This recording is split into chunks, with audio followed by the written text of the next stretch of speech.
watching the dog show. Another new episode is coming up tonight.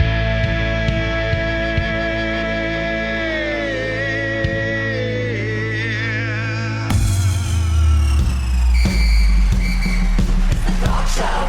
It's the dog show. It's the dog show.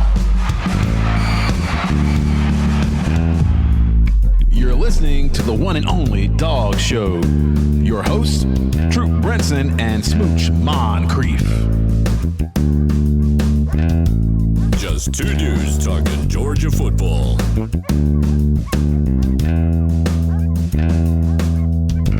All right. Welcome to the one and only Dog Show with Troup and Smooch. And Smooch, it is great to be back. We took a little bit of a few days break, and some of it was because maybe we needed it. Also, the flu is running rampant through the Southeast. I'm going to tell you, brother, I don't get sick very often, but when I do, I make it count. And my wife, who hasn't taken a sick day since COVID 2020, yeah, we both came down with whatever that funk is that's going around. It was pretty nasty, but here we are.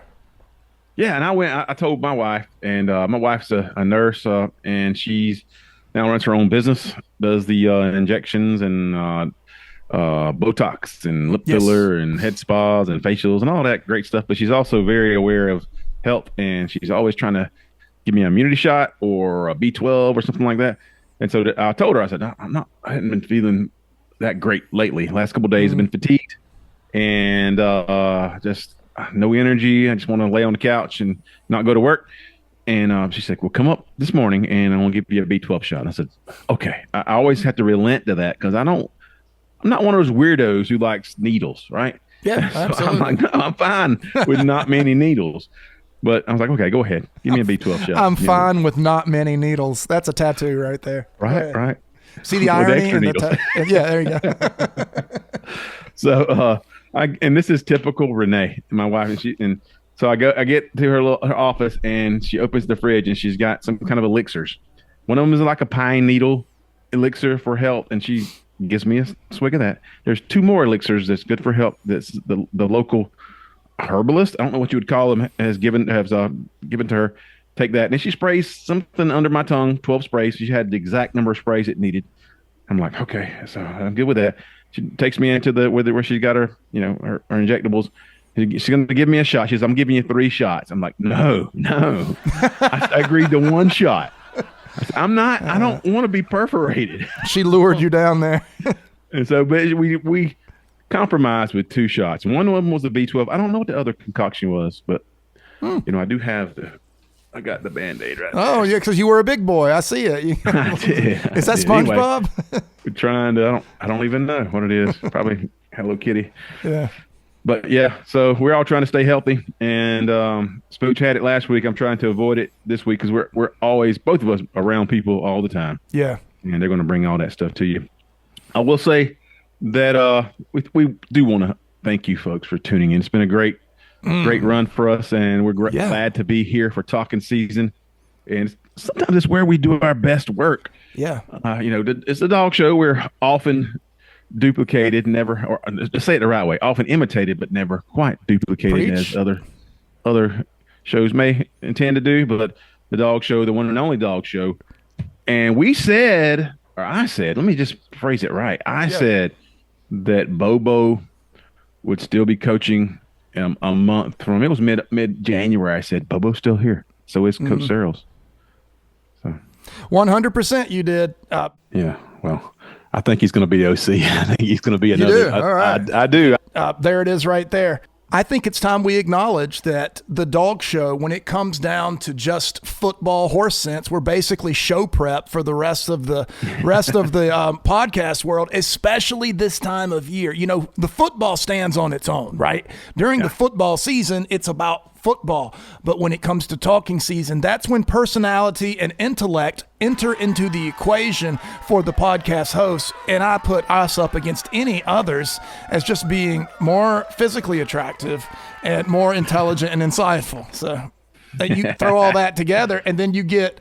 By the way, I didn't hear anyone besides Troup Brinson saying that Mike Bobo would still be the offensive coordinator at Georgia, and here we are. Yeah, well, I think he's going to be the OC. I think he's going to be another. You do? All right. I do. Yeah, well, and it's not that I'm rooting for that to happen. I just don't know. I do trust Coach Smart to make the right decision, and because he's shown us he will. And if everything points to we need some new coordinators, and all that matches up, then he'll make that move. But it needs to happen soon. It would happen soon. You'd think it happened before spring ball, and that's going to be approaching. They're going to be hitting it pretty soon. It's early February. The old national signing day just happened yesterday, February 4th. And I don't know there was any signings or anything because Georgia did finish with the consensus number 2 class in the country, right behind number 1 class, Texas. And the only thing that separated those teams was that late flip he didn't flip, but he went away from where everybody thought he would go. And that's the number 3 player in Georgia, Justice Terry, just number 3. Mm-hmm. He's not the number 1 player. Georgia did sign him. That was Elijah Griffin. Number 3 player in Georgia, Justice Terry, is going to Texas. And he said the reason was because they had a better NIL package. There it is. Yeah, Troup, there is a lot to learn in there. Look, I understand that money is enticing, but this kid, we've been pouring into this kid resources from the Dog since he was in the 7th or 8th grade. This kid has been given the red carpet treatment for years and years. This kid was all about Georgia, and there's a last minute someone comes in and flashes a good deal more money and just, I'm going here. I honestly believe that those moments, because you know what happens to other people as well. I'm sure the same thing happens to other 5-stars coming where they get these last minute desperation offers. But I think that the fact that some people take that deal and some people don't tells you about the bulldog character. That's what we want on campus in the first place. Bear Alexander Troup is a prime example of a guy that just wasn't the right character for Georgia. Yeah, and it does. We'll see how it plays out, and we hope that Justice Terry goes on and makes a lot of money for his family and for himself and his career. But just without the name and the kid, the personal standpoint, it hasn't always worked out that way. When players are kind of built that way to allow all that, like you said, been poured into them, relationship building, and just a little because Georgia's, I'm sure, offered a very good package.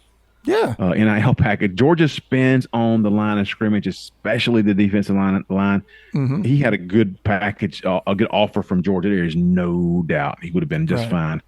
But who knows what other influences are in these guys' ears and where they have to send some of these monies. And it put pressure on people who are very easily influenced. And they made the pitch to him, and he went to Texas anyway. Georgia, number 2. That's pretty dang good, though. I will say it. I mean, who knows the difference? Let's say that Justice Terry, if you look at his high school transcript, he's not played much high school ball. He's always injured or there's something going on. Yeah. Always something where he's played very few snaps in high school. And that's a good point. And so if you're worried about who's number 1, who's number 2, who's number 3, it hinges a lot of times on one player. And this one player may not even play, maybe a bust. 100%. Let's go back just a few years to Texas A&M, the greatest recruiting class in history, right? It was. Again, Georgia settled statistically. Statistically, by the rating system numbers, the greatest recruiting class of all time. The school itself has so much to do with the development of those players, and you just do not have the history of top-level development and winning championships like Georgia does. Georgia proved that when they thumped Texas twice this year.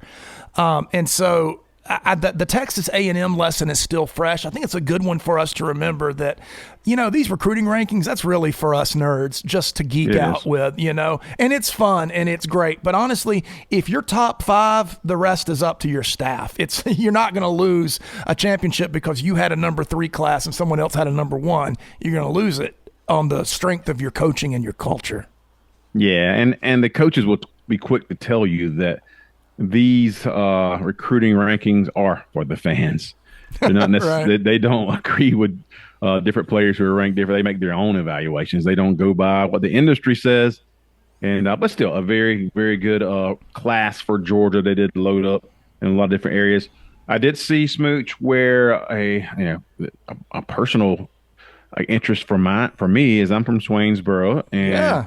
Demello Jones, who was in last year's class as a defensive back, cornerback, it looks like, who was a superstar for Swainsboro. He played him everywhere. He played cornerback, running back, wide receiver, and defense, right? Quarterback. He played everything. Yeah. And so, and I had discussions with fans in Swainsboro who they always think, I'm like, he's good, but it's going to take a while. You move from Swainsboro to Athens, and they say, oh, he's going to play his freshman year, and if he doesn't, he's going somewhere else. He's not going to wait around if they don't play him. They always think there's some kind of agenda against players. Right. No, dude. No. Either you're ready or you're not. We could talk about players in the past who everybody thought they were ready, the fans thought they were ready, their entourage thought they were ready, and the coaching staff watches them in practice every day. But anyway, Demello Jones, who came on with Ellis Robinson last year, and KJ Bolden. Those were the three big defensive backs that came in last season. Right. And KJ Bolden jumped right in there. He was ready to play because he played at Buford. He played big time competition, and he was the right size, and he had some needs there. Ellis Robinson and he DeMello wasn't kind of splitting sat. his talent between 5 positions either, so he's a little more ready to roll. I'm sorry, go ahead. Yeah, he just wide receiver and defensive back for maybe kick return too, but for KJ. Mm-hmm. But people expected to see Ellis Robinson, who was one of the number one players in the country last year, and for whatever reason, whether his weight and some other things that the nuances of playing position, he didn't get much burn last season, and neither did DeMello. He got just a little bit. Mm-hmm. But looking at, I think UGA Sports Ratty Nabulsi was saying that from his conversations that DeMello has made a huge step forward. Yeah. And the light has come on for him. Just a sensational athlete, 5-star. He was a last-second 5-star, right? He got his 5-star right near at the very end. And, and, it's great. You never know who's going to take that step, You look at guys that come in and you never see them again. You were excited about them. I think of we had a 4-star receiver I was thrilled about on this show, Williams. We have another kid by the same name right now. Tyler Williams. I'm thrilled about. I don't even know where he's playing anymore. And then you get a kid that comes in like Ladd McConkey that the switch flips and they shoot up the board. And for the statement, I believe the statement made, Troup Brinson, is that DeMello has passed Robinson. Yes. On the depth chart. And that may not mean what some folks will take it to mean, that Ellis Robinson is not going to pan out. It might mean both those guys are going to be stars. And DeMello is, I like that one. Is just things are just clicking for him. He's got better size than Ellis, and he the physical part is one part of it. The athletic part is one, but that mental part is so necessary. And I can't speak for everybody, but DeMello has that dog in him. I mean, he will hit you. He will pick you up, body slam you. Mm-hmm. He will get after it. There's no part of the football field he doesn't want to dominate. And he's just got it. He wants to score touchdowns. He wants to make interceptions. He wants to find the end zone. He wants to separate you from the ball. Mm-hmm. That's the kind of player that he is. One of the things I'm thinking, it could be something very simple for this. DeMello has a frame that you can look at it when you stand next to him, and you can tell this kid can add 25 pounds of muscle. I mean, he's already muscular. He can add. Robinson doesn't appear to have as much easier muscle. He's what they call a slight build, almost frail. And he's got great feet and great hips. But when it comes down to straight up electric speed, I'd put DeMello up against anybody. Yeah, we're gonna cross our fingers that both those guys are superstars for Georgia, and both of them starting in the next couple of years, and they should be, as long as they stay here and stay locked into the program. There's no reason both of them won't be stars, and both cornerbacks for Georgia because Georgia's bringing back their 2 starters from last year. If you look at it, with Daniel Harris and Dalen Everett, they would have to supplant one of those guys, or they're just going to add depth again. Dalen Everett looks like he's taking the next step. He's going to be the next lockdown corner. He had a great season this year. Next year should be, if he stays healthy. And so that other cornerback spot and the backup spots are going to be what's up for grabs. But it's good to see those and good to hear some information coming out as that happened late in the season with DeMello taking some. And it's a freshman, you come in, you learn, and then you hit a wall a lot of times, and then it depends on what you do next. And so he has lurched forward after that. Yeah, he has. The big topic that I don't know how much time we'll spend on this, Smooch, but because we'll spend a lot of time after we see these guys play in the spring. We're looking forward to what's happening with the QB room, and there people fall on different sides of the Gunnar Stockton and Ryan Puglisi competition, and some people say it's Gunnar Stockton. He's way ahead of Puglisi, and that's fine if they believe that, and maybe he will be. But after the spring, we've seen where the kind of skill that Puglisi has, and it's more of a prototypical, just a gunner. He's not the gunner. He's not a gunslinger. That's funny. He's a gunslinger, and Gunner is a little bit different quarterback. But Gunner's a runner. Gunner's a runner. We like both these guys. Yeah. And we will learn a lot more about them, but it feels good to have two guys. And Coach was talking to us a couple of weeks ago, and he said it right. I feel like it's right, and I hope it's right, that this might be a season or a preseason, off season where you don't have a quarterback who's already next in line. These guys will have to compete for it. And the coaching staff always, Smooch, wants to at least show the perception that there's a competition. All these guys are real close. They'll say that over and over to keep all these quarterbacks locked in, and it's the right way to go. There's not much separating these guys. It depends on what how they progress, but these guys are all really close. They say that you already know pretty much who's going to be your next quarterback, right? And some people feel like Gunner is that guy, and there's no way that he's going to be supplanted. But he doesn't have a whole lot of experience, even though he's been in the system. There's nothing specifically or tangible that you can say is his job just yet, because there's no the game experience between him and Puglisi is still minimal. Right. It's nothing versus a speck. Yeah, right. A speck. And what you want, you touched on it so well, guys. It's fine to get into a camp, Team Puglisi or Team Gunner or Team Pug or Team Gun, whatever you want to do. Those are all fun. But what you should all be clamoring for as Georgia fans is competition. You want those guys to wake up right now when they're training, not knowing if they're the guy, because when you have an established ensconced guy returning, Georgia has seen both sides of that. One way worked, one way did not. When Stetson returned, there's no doubt the kid just took you to the national championship. That's your quarterback. He came in, brother did it again.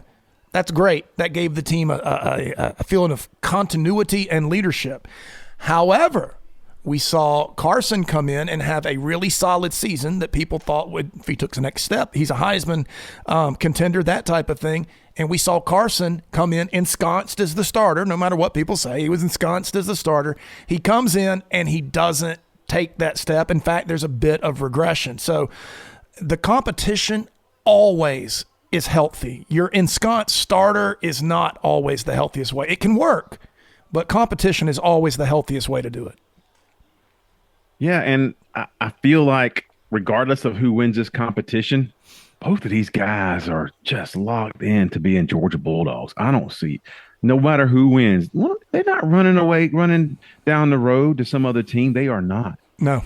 They are those top DGDs who that's 100% they're gonna, if they're the backup, then they're gonna be the best backup in the country, and they're gonna help propel the starter and be ready to go. These are top players. They are. And Gunner's already shown that. Yeah, if Gunner was gonna go, he'd be gone. Gunner's already he was behind. He was behind Brock Vandergrift. If he was gonna go, he'd be gone. And Puglisi showed you in the recruiting process that he did not care what the quarterback room looked like. If you signed Dylan Raiola, that's right. Let's not forget. He didn't care. He didn't care. And so both of those guys are going to be locked in, and you're going to get, I think, a great competition. And whoever wins it, whoever is second, I think you're going to have a good quarterback room going forward with those guys. Now, I'm a little bit more concerned going down the road with our quarterback room, and we really are looking at Jared Curtis and some other recruits Georgia's looking at that they have a good shot at. But in terms of the next couple of seasons, I think these guys are going to be good. This is a pretty good segue. You mentioned talking about, Carson Beck and how things changed for him in his senior season. Yes. And as fans, we see what happens on the field and we wonder, what's the cause? Is it your offensive line's not great? Not playing great? Your wide receivers dropping the ball? Right. Is there's something else that's not kind of tight and pulling everything together? Or you got too many distractions? And as the season has been over and players are kind of moving on, and there was an interview with Seth Emerson on The Athletic with Arian Smith. Interesting. And he was pretty straightforward with what he thought was going on or what he felt in terms of, because he's been a part of some championship teams. He was a part of you saw him against Ohio State. Yeah. You've seen him make big plays, and he's been a part of this team for a while. So he knows what a tight-knit, leadership-led or a team that's got a lot of leadership, what it looks like. And then he was asked point blank, where was Carson in this whole situation? Was there any distraction? And he said, yeah. I mean, it felt like there was some distraction with Carson. And I don't know if he exactly said that. He pointed to mostly after the SEC championship and how when Carson kind of disappeared after he got injured and Georgia players didn't really know. And the coaching staff was like, well, he's taking care of his own self. And they're like, well, okay, but it feels weird because he's been a part of this program for 4 or 5 years. And now he's disappeared now. And all of a sudden, then he ends up clearing for the NFL, pulling it back, going to Miami. That kind of felt odd. But during the season, what I was reading, and not necessarily quoted by Arian Smith, is that there was some distraction and some issues with preparation and just being locked in as your QB and not being, I think, present enough as a team leader. He just wasn't that guy. I mean, I think I appreciate everything that Carson Beck did, but he just ultimately wasn't that guy. And it bore itself out a little bit when you needed the most, and then he got injured. So we don't know what would have happened in the playoffs if he wouldn't have been injured. Just like I said, just not as tight as a unit as in 21 and 22.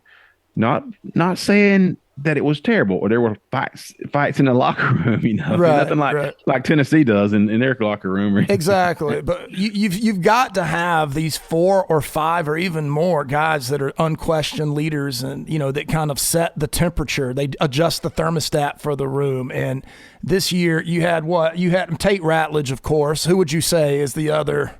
It's unquestioned. They vote for these guys, right? Yeah. And so Tate Ratledge and Jalen Walker were way ahead of everybody else. And usually it's split more because there's a lot of guys who could fit those roles, and those guys just were the only two that were standing out in terms of leadership. But, yeah, I think with Carson, you saw what happens when your quarterback does not value the position as much. Well, I should say that. I shouldn't say it that way. Here's what I'm going to say. When your quarterback doesn't display that he truly values his position. Think about Gunner Stock. Listen to Gunner talk about the position of quarterback of the Georgia Bulldogs. Listen to Stetson. Stetson Bennett's been talking about it since he was 10 years old, right? How much he valued and cherished that position. Great point. For whatever reason, Carson just was not able to display that I'm not saying he did or didn't. He just wasn't able to show his teammates that he valued the most precious position in all of Georgia. I'd rather, I'd take quarterback at UGA over governor, right? That's as good as it gets. Yeah. And but it did not show in his locker room presence and his one-on-one relationships with his teammates. Yeah, and you kind of need, there's a lot of lip service paid to, he's just not that kind of guy, and this quarterback's not that guy. But you really need your quarterback, unless there's somebody else in that same on that same side of the ball offensively who is that dominant. You really need your quarterback to be that dude, or to be to lead. And it was a stretch during the middle of the year where it was very obvious. Yes, that Carson was his head was a little bit somewhere else. Very obvious, because then when he was like, when things started slipping and he had that bad stretch of games, and then he was like, my draft stock is slipping as well. He buckled down and started playing better. So the ability to do that was like, okay, well, what was going on in these other games? And it's not all on him. If the offensive line would have been as good as we expected them to be, and then you may never even had noticed that. That's true. More pressure was put on Beck and to lead and to lead this offense, you're able to see some of the issues with that. And with it was obvious, and it was obvious to how he reacted to it because he was costing himself money. Yeah. And then he buckled down. All of a sudden, he was ready to find it, and then he got hurt. Yeah. Yep. And then he did a TikTok video for University of Miami. And then it's all about the U. It's all about the U. So we've been missing a segment, and folks, I know you folks have been missing a segment that it's so integral in our podcast. It's part of our culture. Yes. You see it more in the off season, though. I don't know if you guys remember that, but you guys, most of you probably do. Hit that DFA, Smooch. Here we go. So delusion is a fixed false belief that doesn't change in light of conflicting evidence. They don't know reality from their dream worlds, and they won't go outside and play. A fixed false belief that is not grounded in reality. It's been too long. All right. The delusional fan alert, and it's been a little more difficult. I haven't seen Tennessee jumping out there too much, and Tennessee's been humble just a bit. Yeah, they have. They've jumped off the Nico train in a hurry. It's just because they got their established quarterback, and they kind of like, oh, well, maybe he's not the next coming of, I don't know who. Yeah, Peyton Manning. I don't know. Peyton Manning. I don't know. Right, Peyton Manning. Maybe he's not even T. Smith. But I'm sure as spring approaches and gets going, they'll fall right back in line where we always expect them to. Oh yeah, they won't disappoint. We got Alabama. We got two teams on the DFA, and there's more teams. And I guess we can say fans because a couple fans that kind of brought this out. Yeah. Alabama and the USC Trojans are on our radar for the DFA tonight. I think that both of them, the reason they show up on is because both of them had dreams of national championships and fell woefully short. I think that's I don't think Tennessee, aside from the most delusional, thought this was, but most Alabama fans thought they were going to be in contention, and so did USC. And we'll get into it, but they did not. Well, yeah, Alabama thought that I feel like it was more whistling through the graveyard than anything about their coaching staff and how it was going to work out. And we warned them. Smooch warned them. Smooch said, you might not make the playoffs. And I was like, they're making the playoffs. Alabama's making the playoffs. Alabama didn't make the playoffs, folks. And it just didn't fall exactly the way they thought it would. Even after they played Georgia and they had the best half of any team in the history of college football in that first half against Georgia. Indeed. If that was an inkling of what this team was capable of, then they would have won the national championship. After that, they really fell way short. And now they doubt. There's a lot of doubt in there. And it's going to be fun to follow that doubt because we know what it is. Yeah. We can see you guys don't believe in your coaching staff and your team right now. You don't. I'm going to tell you one of the telling points of exactly what you're talking about is when you start to see posts where they say, this year's team is locked in like they've never been before. That's one of the players keep saying, oh, this year is completely different. Well, you said it last year too. That is a dying gasp of a team that doesn't believe in its coaching staff when you start saying it, because Tennessee does it every year. Never seen a team this locked in. And so they said that about Milroe all through the year. We've never seen Milroe this locked in. Now he's ready. So, anyway, I started seeing those again this week for the coaching staff at Bama. They did bring back the OC that was going to be the OC. Then he got the recruiting class they wanted last year, then went to Seattle, and then Seattle kicked him to the curb. Now he's back. Ron Grubb, I think his name is going to be OC for Alabama. We'll see how that works out. He's been with DeBoer before, of course. But it's just not as easy. You can't just plug and play a lot of times with coaching staffs, and we told you guys that. And you thought we were just being Homer Georgia fans and hoping that. But we also said that you don't lose Saban and get better. And if there's any more common sense statement we could make, I don't think there is. You don't lose Nick Saban and get better. Now you guys figured it out this year that it's not. You don't just plug another coaching staff in there and get the same results. It's hard. Yep. Coach Kirby Smart will tell you it's hard. Winning is hard, and these things don't happen. They don't happen, just by chance. There's so much work that goes in that. But I read this was a Alabama fan, and I can put this out there for you guys to look at. An Alabama fan who is for some reason talking about Georgia. Now, I did immediately after Alabama lost their last game against Michigan. I did immediately go to their forum and read some nice long threads and Coping. It was coping. It was some long ones. But one guy said this, Smooch, and there's a lot I could go on, but this just made me laugh. And he says, "No, I was going to get to Georgia. Georgia." He said, "When we were about Georgia, they were 2 plays away from losing 6 games last year." Wow. 2 plays away from losing 6. Well, that means they were actually 1 play away from beating Bama, if we want to look at it that way, too. Hold on, what was Georgia's record? I believe it was 3 losses. Georgia lost 3 games. How are you 2 plays away from losing 3 more games? That's what I'm trying to figure that one. I don't. It doesn't. The math is not math. That's a tough one. That's a tough one. I mean, with that logic, you could turn around and say Georgia was 7 plays away from an undefeated national championship season. I think I could actually make that case better than you can Georgia with the 6 losses. I mean, Alabama was 100% 1 play away from having another loss. The Georgia game that they don't. I mean, that 1 play with Ryan Williams, they were losing that game.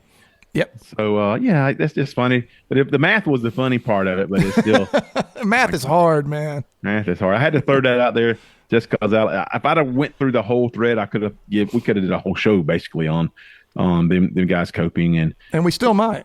And we might because it's a long off season, and I've still got it pulled up it's still on my pages right now. that is quite delusional, though. Why do you even care about Georgia? I mean, they don't care as much this year as they did last year. I will tell you that. They got to come to Athens this year with a fresh quarterback too. Ty Simpson, maybe I think is one of their quarterback, and so they are.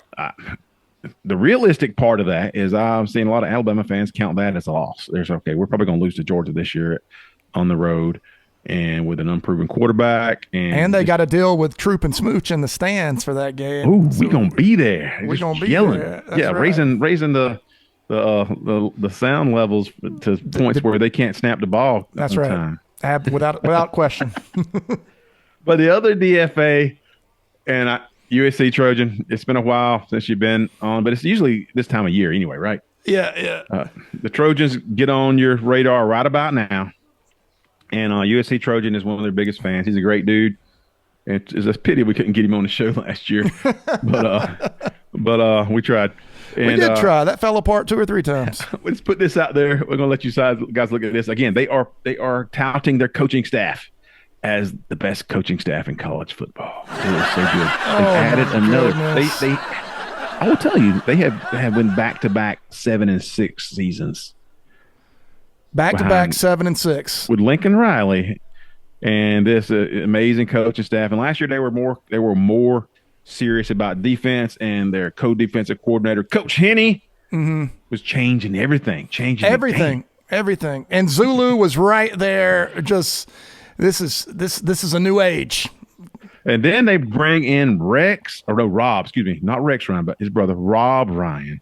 And he's that next name. If you're in California, Hollywood, you're going to bring in the name, the faces that people recognize. Rob Ryan's the next guy. He's going to help the linebacker coach, assistant head coach. He's the fella. He's the guy. The NFL experience. He's coming in, going to help that defense and this team just skyrocket in Big Ten. We're going to play a little bit of this clip. You can hear that Rob Ryan is totally got everything locked in. He is just dialed in, I will say, as his coaching ability, and it's impressive to hear him talk. If you can track this and follow it, we'll talk about it. Here we go.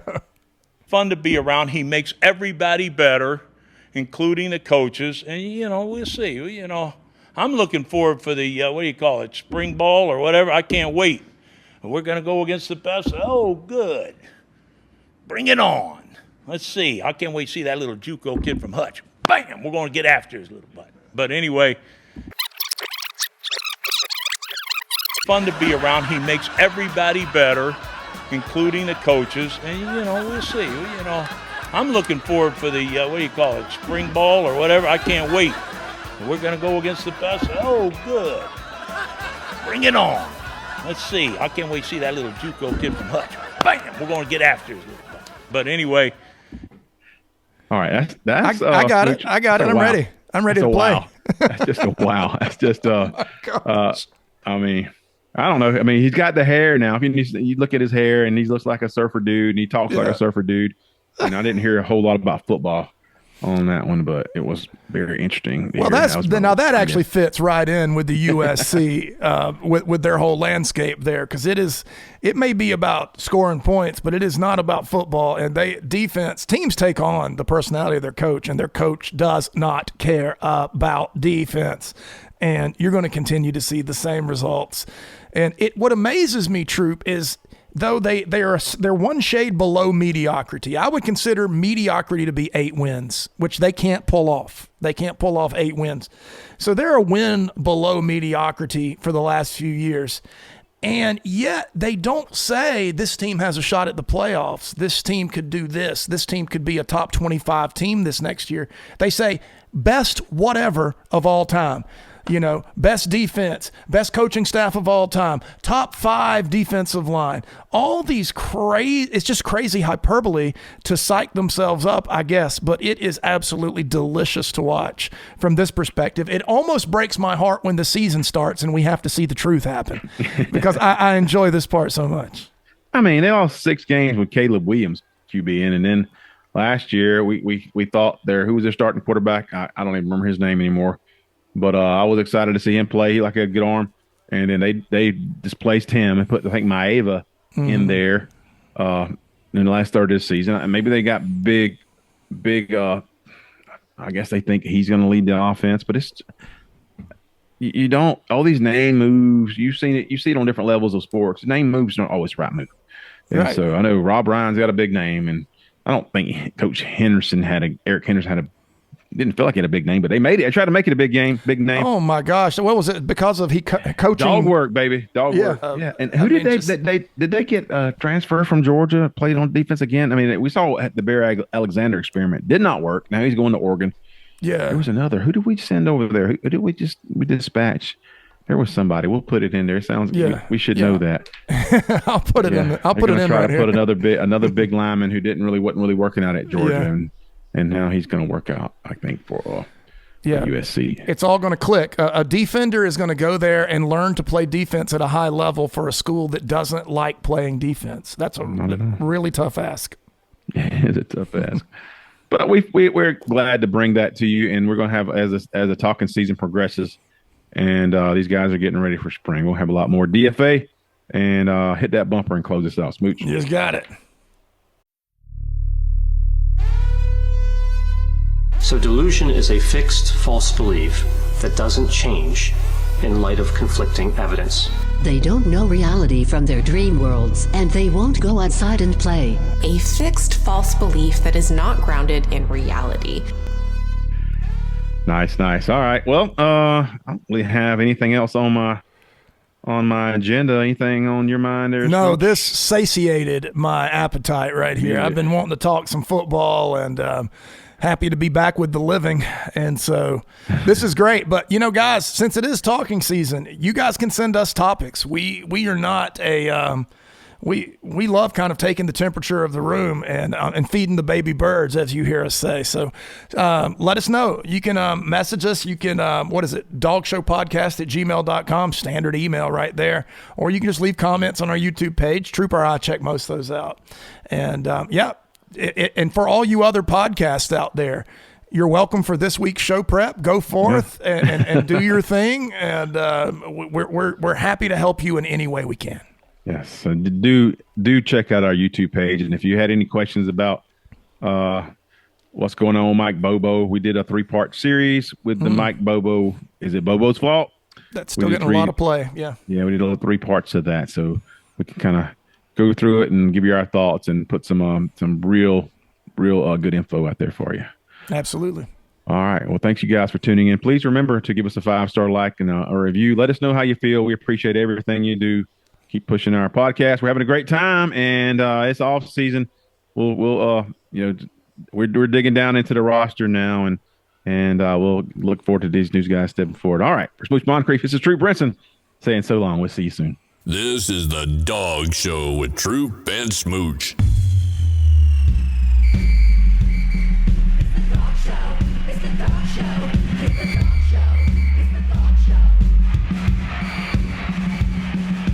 Dumb idiots of this world.